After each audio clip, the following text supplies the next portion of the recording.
Mas então, quando a gente começa o nosso processo com o Senhor, Ele vai começar a te podar por dentro, a te transformar por dentro, a transformar o seu caráter, para que, primeiro, internamente você seja maior, para que isso possa escorrer para fora, sabe? É aí que você é grande, é aí que você entende o seu valor, é aí que você começa a entender através dos seus processos com Deus, você começa a entender quem você é em Deus. Enquanto vocês estavam falando, uma coisa que estava vindo muito na minha mente, o versículo que fala que o Senhor escolhe os que não são para confundir os que são.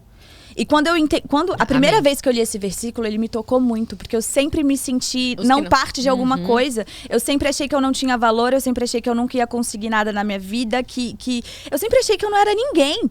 E quando eu li esse versículo, eu falei, cara, eu sou o que não são aos olhos do mundo. Tipo, eu me sentia assim. E quando eu li que Deus escolhe os que não são para confundir os que são, para confundir aqueles que pensam que são alguma coisa, que pensam que são sábios, que pensam que são inteligentes aos olhos humanos, para Deus eles não são. Ô, amiga, mas posso fazer um PS só que eu senti agora? Tipo, olha que louco. Você sentia que você não era algo, mesmo você sendo uma pessoa com muita influência, bonita, bem posicionada e favorecida, diríamos assim, na sociedade, né? É importante a gente falar isso. Como que você... Então não interessa o que a sociedade diz, é o seu interior. É no interior. A gente lembra muito daquele versículo, porque é uma busca constante. Quem nos separará do amor de Cristo? Será a tribulação, angústia, perseguição, fome, nudez, perigo, espada. Porque assim, sempre na nossa busca, na nossa vida, vão tentar nos separar do que a gente é. Do que a gente é. E Satanás, Sempre. ele sabe pro que você foi criado. Sempre. Ele Exato. sabe Ele qual é o seu tenta fazer. propósito. E ele sempre vai tentar te tirar do teu Assim propósito. como ele fez com desde Jesus. o dia que você nasceu. Assim como ele fez com Jesus. Você imagina, e eu fiquei imaginando isso, eu falei, caraca, ele pegou, porque na Bíblia fala, o Espírito Santo levou Jesus ao deserto. E aí o diabo pega e leva ele não sei aonde, leva ele não sei aonde. E eu falei, caraca, imagina a cabeça dele. Mas esse cara, o Espírito Santo me trouxe aqui, cara, mas esse cara também consegue me trazer.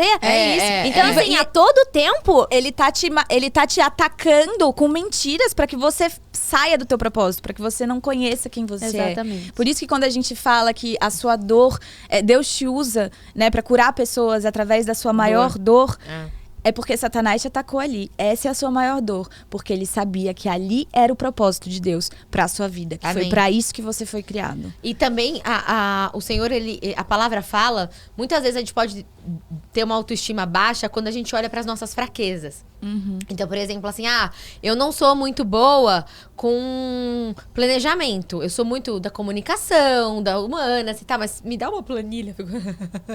Eu entro em pânico. Então, assim, quando você olha para suas fraquezas, porque é óbvio que você tem qualidades e você tem pontos a desenvolver, algumas fraquezas. A gente pode ter uma autoestima baixa. Pô, eu não sou tão boa assim. Pô, eu não sou aquilo assim. E o Senhor fala, a palavra fala que ele nos aperfeiçoa na nossa fraqueza. Então, até na sua fraqueza, quando você tem convicção da verdade, quando você acredita na palavra, você entende que tem um propósito para essa fraqueza. Tem até o versículo que eu separei, 2 Coríntios 12, 9, que ele fala assim: minha graça é suficiente a você, pois o meu poder se aperfeiçoa na fraqueza.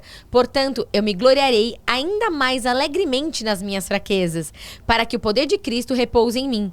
Por isso, por amor de Cristo, regozijo-me nas fraquezas, nos insultos, nas necessidades, nas perseguições, nas angústias, pois quando sou fraco é que sou forte. Então, quando a gente entende, até quando você é fraco, você é mais forte. Porque você entende que nós não somos nada sem ele, né? Então, até quando a gente olha para as coisas ruins que a gente tem, as nossas fraquezas, os nossos pontos a desenvolver, você fala assim: uou, aqui é uma oportunidade. Senhor, vem, me transforma, me ensina, me fortalece. E aí você se transforma o seu caráter, você é uma pessoa mais humilde, né? Na Bíblia ela também fala uma coisa que pra mim é muito forte, é trazer à existência aquilo que te traz esperança. Então, assim, a gente precisa entender que a gente hoje, eu leio a Bíblia da seguinte forma.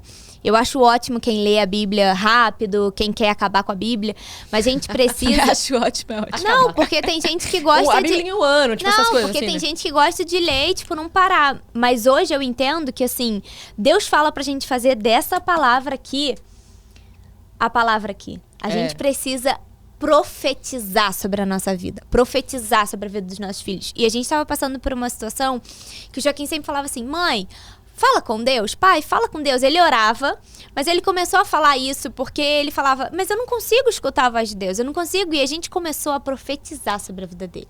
Assim, o Joaquim, a gente ia pra aula e eu falo, meu filho, você vai ser servo de Deus na sua escola, aonde você for, que as pessoas que não consigam, com seus amiguinhos, se Deus tiver alguma palavra pra eles, que ele te toque, você fale com seus amigos, que você seja a luz onde você estiver, que você mude a vida dos seus professores. Sei que aí a gente começou a profetizar a vida da Maria, a vida do Joaquim, a vida do Vicente, e dando autoridade pra eles, assim, em Deus. E aí, um outro dia, o Felipe tava botando o Joaquim pra dormir, e ele falou assim, pai, Deus falou comigo. E aí o Felipe falou, nossa, torteira. E aí o Felipe falou, sério, filho? O que ele falou? Ele falou, tava pulando na cama elástica sozinho. E aí Deus falou assim, olha como é importante ter pai e mãe. Ai, meu Deus. E aí ele falou, pai, eu amo você e amo mãe, sabia? É muito importante ter pai e mãe. Então, assim, gente, cara, que privilégio Deus ter falado com ele. Não, e hoje, assim, às vezes ele tava sozinho nessa cama elástica, que era exatamente a palavra que ele precisava ouvir naquele momento. Sim, e hoje, assim, o que eu falo é, cara, profetize sobre a sua vida. Sabe? Hoje, quando eu acordo mal, eu falo, Senhor, trazer à existência aquilo que te traz esperança. Vamos lá. Então, assim, na perseverança, traz o caráter bondoso. O caráter bondoso traz a esperança. A esperança já foi derramada entre o Espírito Santo, que o amor de Deus já veio sobre nós. Em nome de... Cara, e aí você começa a fazer aquela palavra viva em você. A vivenciar essa palavra, sabe? Uma coisa também muito forte em mim, que... Por isso que eu falo, a gente tem que entender que a gente... Tá tudo bem? Não, tá. Ah, tá. Coitado do Marcelo. A gente tem que entender que, assim, cara, é uma busca diária e constante. São todos os dias. Tem uma palavra que foi muito forte pra mim, muito, muito, que é assim, se alguns ramos foram cortados e você, sendo a oliveira brava, foi enxertado entre os outros e agora participa da seiva que vem da raiz da oliveira cultivada, não se glorie contra esses ramos. Se o fizer, saiba que não é você quem sustenta a raiz, mas a raiz a você. Então você dirá, os ramos foram cortados para que eu fosse enxertado. Está certo. Eles, porém, foram cortados devido à incredulidade, e você permanece pela fé. Amém. Não se orgulhe, mas tema, pois se Deus não poupou os ramos naturais, também não poupará você. Então, assim, é a gente entender que, cara, eu tava falando isso com o Fih outro dia. Pra mim sempre foi muito difícil aquela palavra, a fé sem obras é morta. Eu falava, acho que eu já até falei isso aqui. Eu falava, cara, por que isso, sabe? E aí a gente começou a orar, a vivenciar certas coisas de Deus. E aí a gente falou, cara, é óbvio. É óbvio. Porque se você tá servindo e buscando... Se você tá buscando a Deus, Ele vai te usar e a obra não é tua, é dele. É isso. Então, assim, eu não sou exemplo. O Fih não é exemplo, vocês não são exemplos. Porque a partir do momento que a gente não busca Deus, a gente vai cair. Cara, certeza. e Deus tem falado Todos muito os comigo dias. sobre isso, Mari. Amém. Cara, não é sobre nós.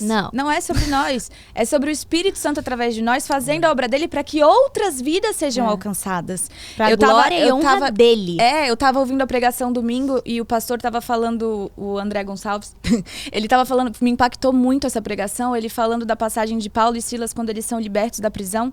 Eles estavam em liberdade, a tão sonhada e esperada liberdade que veio através de um anjo sobrenaturalmente. Em vez deles saírem correndo, tipo assim, caraca, liberdade! Para eles, naquele momento, mais que a liberdade, era mais importante eles voltarem pela vida do carcereiro, que talvez machucou eles, que talvez maltratou eles, bateu neles, sei lá o que esse homem pode ter feito. Mas mais do que o valor da liberdade naquele momento era o valor da vida, da salvação daquele homem. Eles voltaram para salvar aquele homem foi salvo, ele foi encontrado. E não só ele, mas toda a família dele. Então o Senhor tem falado muito comigo sobre isso, sabe? Sobre amor, cara. O maior de tudo é o amor, é maior que a fé, é maior que a esperança. A palavra diz que o maior é o amor. Você não tem como ser servo de Deus se você não tem amor, se você não ama as pessoas. Se você não ama a quem você consegue ver, você não ama, você não consegue... Se você não ama quem você consegue ver, quanto mais a quem você não consegue ver. E Deus então, quer dizer, se a amor. gente não ama o nosso próximo, como a gente vai amar a Deus a quem a gente não vê? É isso, e Deus é amor. Você não consegue servir a um Deus que é amor se você não exala esse amor, se você não ama. sabe? Eu creio também que é uma decisão de você amar, de você, cara, eu decido amar essa pessoa. A palavra diz que a gente precisa amar os nossos inimigos. E voltando pra autoestima, porque acho que fugiu um pouco, mas quando você tem autoestima, quando você tá preenchido saudavelmente por dentro, isso vai ser exalado por fora e você vai conseguir impactar as outras pessoas com isso, sabe? Você vai conseguir exalar o amor de Deus através da sua autoestima saudável. Amém. Né?